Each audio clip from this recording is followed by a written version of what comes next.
Hi friends, welcome to kitchen recipes. బయట దొరికే పునుగుల కంటే చాలా టేస్టీగా ఇంకా క్రిస్పీగా ఇంట్లోనే చేసుకోవచ్చు. ఈ చిన్న టిప్స్ తోటి చేస్తే మీ పునుగులు చాలా ఫ్లఫీగా వస్తాయి. ముందుగా ఒక బౌల్లో తీసుకోండి. ఒక కప్ గోధుమ పిండి తీసుకోవాలి. ఇందులో హాఫ్ కప్ పెరుగు యాడ్ చేయాలి. ఈ రెండు మిక్స్ చేయాలి.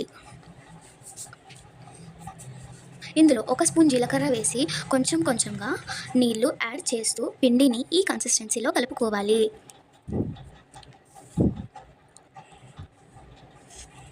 ఈ పిండిని 10 మినిట్స్ నానబెట్టాలి. ఈ విధంగా పునుగులు సాఫ్ట్గా వస్తాయి. 10 మినిట్స్ తర్వాత కొంచెం వంట సోడా, ఒక స్పూన్ సాల్ట్, కొంచెం ఆయిల్ వేసి మిక్స్ చేసుకోవాలి. ఈ విధంగా ఆయిల్ వేడయ్యాక చిన్న పునుగులుగా వేసి గోల్డెన్ కలర్ వచ్చేదాకా ఫ్రై చేసుకోవాలి.